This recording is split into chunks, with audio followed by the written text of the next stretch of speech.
अब आप लोग देखिए, हम लोग फीमेल रिप्रोडक्टिव सिस्टम के बारे में पढ़ लिए हैं। अब ये फीमेल जो है आपका फीमेल पार्टनर, ये प्रेग्नेंट कैसे होती है, ठीक है, इस प्रोसेस को हम लोग पढ़ते हैं, होता क्या है, ठीक है। तो देखिए जो फीमेल्स होती हैं, ठीक है, जो फीमेल बेबी होती है, जैसे कोई बच्ची अगर पैदा हो रही है, ठीक है, तो उसमें पैदा होते ही जो उसके अंदर ओवरी होती हैं उसमें ढेर सारे इमेच्योर ओवा रहते हैं, ठीक है। ये लगभग हजारों में रहते हैं, 60 से 80 हज़ार के लगभग बीच में पाए जाते हैं, ठीक है। तो जैसे ही कोई फीमेल, कोई गर्ल्स, बच्ची, चाइल्ड पैदा होती है, उसके साथ ही उसके अंदर ढेर सारे इमेच्योर ओवा पहले से ही रहते हैं, ठीक है। तो when a girl is born the ovaries already contains thousand of immature eggs, ठीक है। तो जैसे ही कोई बच्ची पैदा हो रही है, जैसे ही कोई गर्ल चाइल्ड जो है जिसका बर्थ हो रहा है, तो देखेंगे जो उसकी ओवरीज हैं, ठीक है, 2 ओवरीज हैं, तो उनके ओवरीज में, ठीक है, पहले से ही मौजूद रहती हैं 1000 ऑफ इमेच्योर एग, ठीक है, एग या ओवा है, ठीक है, ये फीमेल गैमिड है। तो इसकी ओवरी में, ठीक है, इसकी ओवरी में पहले से ही एग जो है मौजूद हैं, लेकिन वो एग कैसे हैं, इमेच्योर हैं कि मैच्योर हैं, इमेच्योर हैं, ठीक है। इमेच्योर इसलिए हैं क्योंकि हम पहले ही बताए हैं गैमिड फॉर्मेशन में कौन सा डिवीजन होता है, मियोसिस डिवीजन, अर्धसूत्री। क्यों? ताकि जो अगली जनरेशन है उसमें भी उतने ही क्रोमोसोम्स और डीएनए हो। अगर ऐसा नहीं होगा तो उसमें जस्ट डबल हो जाएंगे, ठीक है। तो ये इमेच्योर होती हैं और बाद में इनमें मियोसिस डिवीजन होता है, और मियोसिस अर्धसूत्री विभाजन के बाद ये भी जो है आधी और या मैच्योर हो जाते हैं, ठीक है। अब देखिए ऑन रीचिंग प्यूबर्टी, जैसे ही गर्ल चाइल्ड प्यूबर्टी लाइन को छूती है, जो हमने बताया था आपको सेकेंडरी सेक्सुअल कैरेक्टर्स में, ठीक है, ब्रेस्ट का साइज बढ़ने लगता है, ठीक है, और क्या होना होता है, मेंस्ट्रुअल साइकिल आ जाती है, ठीक है, हेयर्स का डेवलपमेंट हो जाता है, आर्म पिट्स, ठीक है, जेनिटल रीजन में। तो यही सब जो है सेकेंडरी सेक्सुअल कैरेक्टर्स है। तो जैसे ही वो प्यूबर्टी में पहुंचेगी तो उसमें से कुछ जो एक्स हैं, इमेच्योर एक्स, वो क्या करने लगते हैं, वो मैच्योर होने लगते हैं। मैच्योर का मतलब ये है कि उनमें डिवीजन स्टार्ट हो जाता है, ठीक है। कौन सा डिवीजन, मियोसिस डिवीजन, ठीक है। तो इनमें भी होगा, इसमें भी होगा, 2 ओवरी हैं। तो ये अल्टरनेट मंथ में एक बार ये ओवरी ओवा प्रोड्यूस करेगी, एक बार ये, और हम लोग जानते हैं कि 29 दिन की साइकिल होती है, 28-29 दिन की। तो एक महीने में ये एक ओवा बनाती है, दूसरे महीने में ये, एक महीने में ये।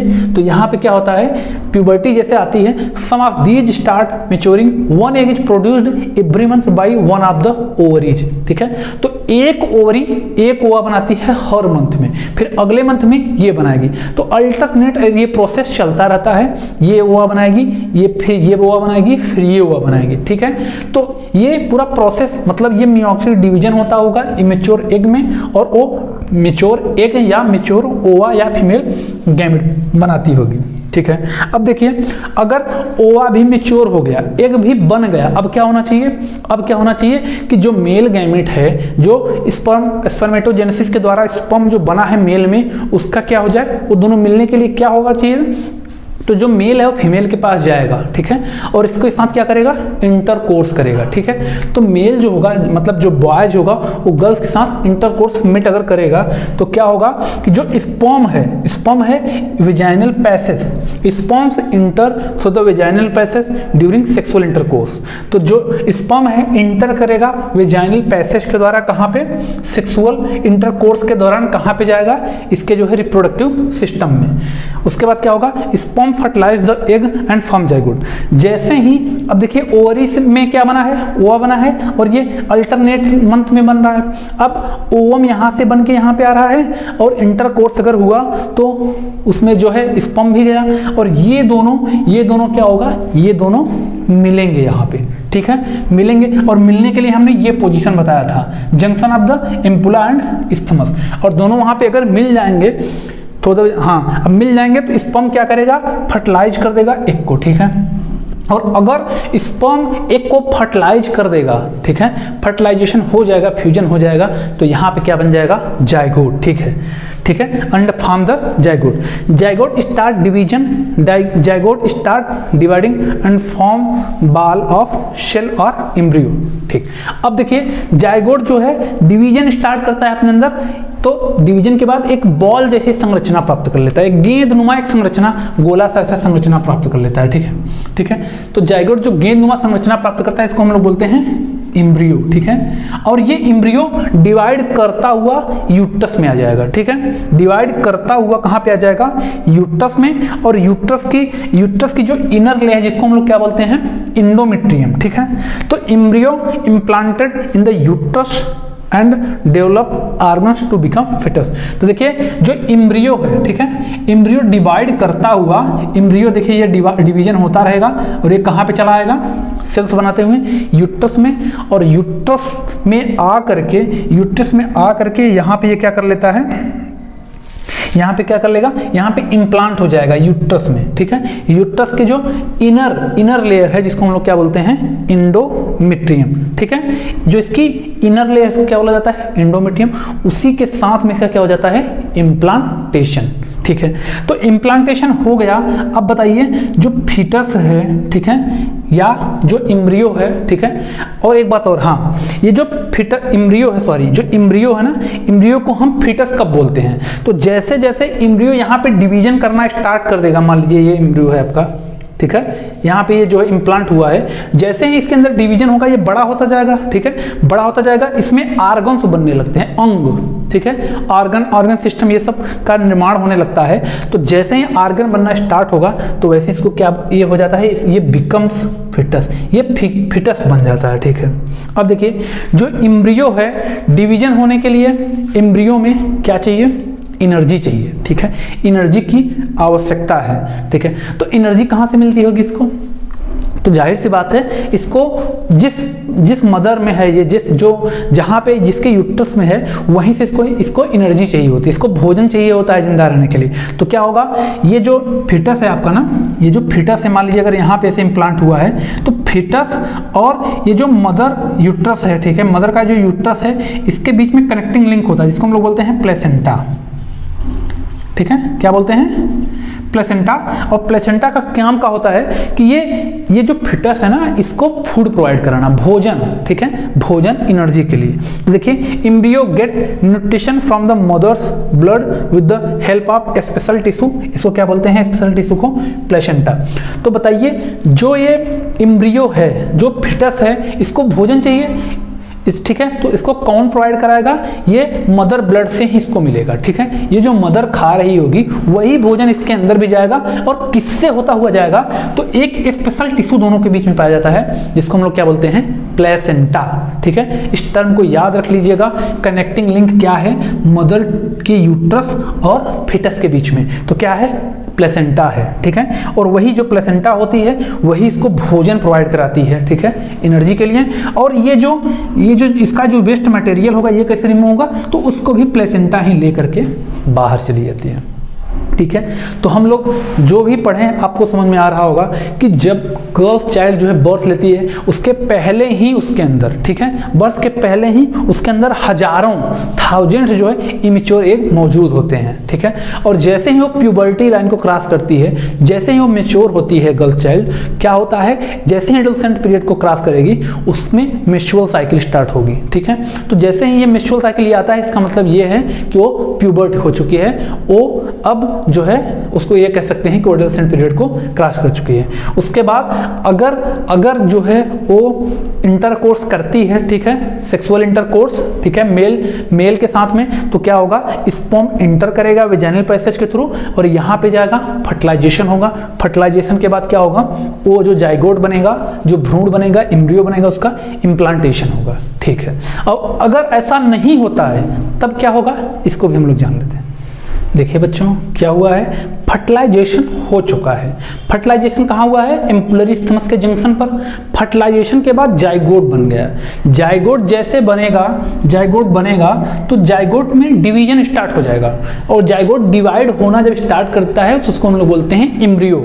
अब देखिए एम्ब्रियो ट्रेवल करता हुआ ना यहाँ पे आ जाता है, ठीक है, कहाँ पे? यूट्रस में, ठीक है, ये यूट्रस है।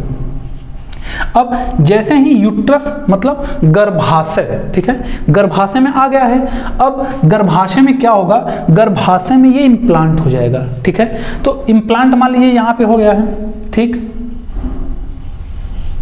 ये है इम्प्लांट हो गया है, ठीक है। तो ये इम्ब्रियो है और इम्ब्रियो में इम्ब्रियो इम्प्लांट हुआ कहाँ, यूटेराइन वाल में। यूटेराइन की जो इनसाइड वाल है इंडोमेट्रियम में, वहां पे ये इम्प्लांटेड हो चुका है। ठीक है, इम्प्लांटेड हो चुका है और यूट्रस, ये यूट्रस की जो वाल है, ठीक है, और ये आपका फिटस है या इम्ब्रियो इसको हम बोल रहे हैं। ठीक है, तो इन दोनों के बीच में एक लिंक है जो इसको पकड़े हुए है, बांधे हुए है। ठीक है, उसको हम लोग क्या बोलते हैं, प्लेसेंटा। ठीक है, तो प्लेसेंटा जो है, प्लेसेंटा क्या करती है, इसको जो है इम्प्लांट किए हुए है। ठीक है, किसमें, यूटेराइन वाल में, प्लेसेंटा के थ्रू ही ये इसमें जो है इम्बेडेड है। ठीक है, तो जो प्लेसेंटा होता है, जो प्लेसेंटा होता है, अब इम्ब्रियो अगर डेवलप कर रहा है, ऑर्गन्स बना रहा है, ऑर्गन सिस्टम बना रहा है, तो इसको फिटस बोला जा रहा है। तो ये फिटस जो होगा, ये जो फिटस होगा, इसको डेवलपमेंट करने के लिए एनर्जी की आवश्यकता है। ठीक है, एनर्जी, और एनर्जी कहाँ से मिलती है, रिस्पायरेशन से, और रिस्पायरेशन के लिए कुछ फूड चाहिए। ठीक है, कुछ फूड सब्सटेंस चाहिए, तो वो इसको कहाँ से मिलता है, वो इसको मदर के थ्रू मिलता है, मदर की बॉडी से, मदर ब्लड से। और मदर ब्लड जो होगा उसमें जो ग्लूकोज मटेरियल होगा वो इसके अंदर किसके थ्रू जाएगा, तो ये जो प्लेसेंटा है ना, इसी के थ्रू जाएगा। ठीक है, तो इसी के बारे में हम लोग देखते हैं। तो जो प्लेसेंटा है, ये जो प्लेसेंटा है ना, इसके दो पार्ट आप समझ लीजिए। एक वो होगा जो यूटेराइन वाल में जो है धंसा हुआ रहता है। ठीक है, तो जो एक डिस्क शेप का होगा, डिस्क होगा which is embedded in the uterine वाल। जो प्लेसेंटा का एक पार्ट ऐसा होगा, ठीक है, ये प्लेसेंटा है, तो प्लेसेंटा का एक पार्ट ऐसा होगा जो यूटेराइन वाल के अंदर धंसा रहता है। ठीक है, धंसा हुआ रहता है, ताकि इसकी पकड़ जो है बहुत मजबूती से इम्ब्रियो के ऊपर, फिटस के ऊपर बनी रहे। ठीक है, और एक दूसरा पार्ट इसको हम लोग बोलते हैं विलाई।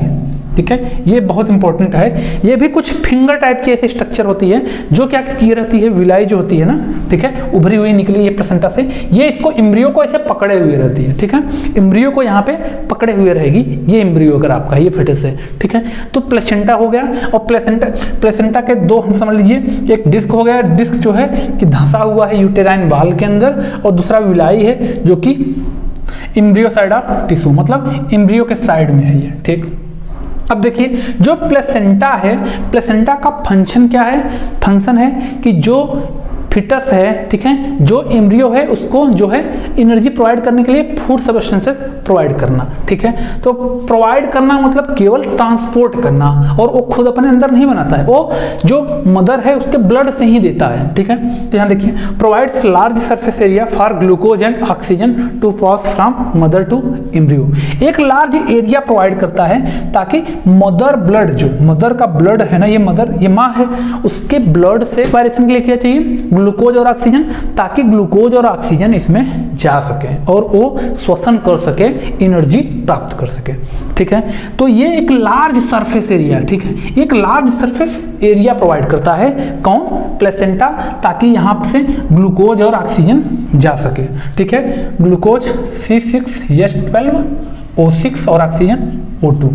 ठीक है, यही रिस्पायरेशन के प्रोसेस में यही जो है क्या होते हैं, ठीक है, यही रिएक्टेंट है। ठीक है, C6H12 O6 और ऑक्सीजन, इसी से रिस्पायरेशन होता है। कहाँ पे होता है रिस्पायरेशन, सूजन आपका माइटोकॉन्ड्रिया। ठीक है, ये अलग चीज है, तो यही चीजें इसको मिलती हैं। ठीक है, अब देखिए, और ये प्रोवाइड कौन करा रहा है, प्रोवाइड कौन करा रहा है, प्लेसेंटा करा रही है। ठीक है, अब बताइए, इम्ब्रियो को अगर ग्लूकोज भी मिल गया, ठीक है, ऑक्सीजन भी मिल गया, तो वो रिस्पायरेशन करेगा, श्वसन करेगा, और अगर श्वसन करेगा तो कुछ वेस्ट मटेरियल डेवलप होगा कि नहीं, कुछ वेस्ट चीजें बनेंगी कि नहीं, तो उसको भी बाहर निकालने की आवश्यकता होगी ना।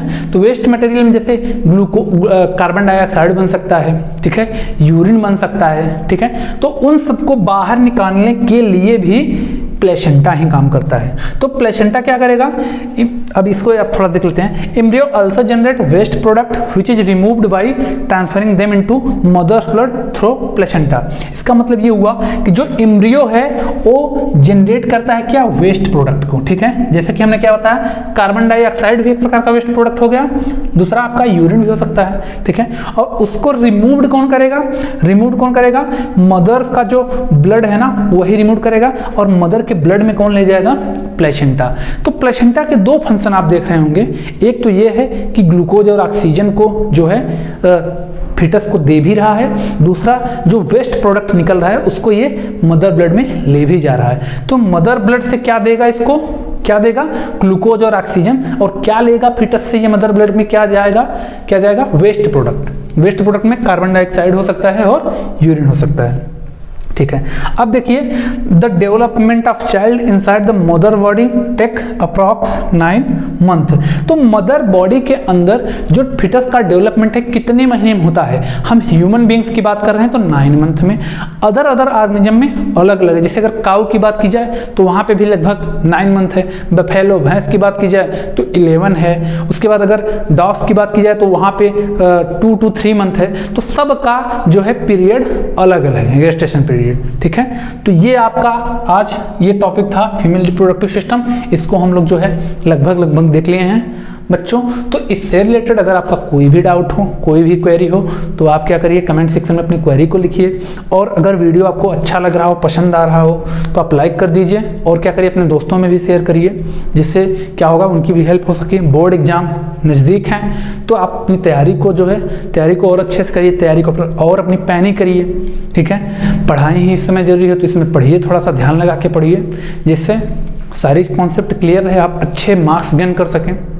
और जो भी हम पढ़ा रहे हैं उसमें हम क्या है कि उसको जो हायर क्लासेस की चीज़ें भी हैं वो भी इसमें ऐड की जा रही हैं। तो आप अगर सोच रहे हो कि एनसीईआरटी है तो एनसीईआरटी से कुछ हम लोग बढ़ चढ़ के आगे का भी जो कुछ हायर क्लासेस की चीज़ें उसको भी हम लोग देख रहे हैं साथ में। तो उम्मीद है कि आपको वीडियो अच्छा लग रहा होगा, ठीक है। और कोई भी दिक्कत आ रही है तो आप कमेंट सेक्शन में अपनी प्रॉब्लम्स को लिख सकते हैं। तब तक के लिए आप लोग हंसते रहिए, मुस्कुराते रहिए और पढ़ते रहिए। जय हिंद, वंदे मातरम।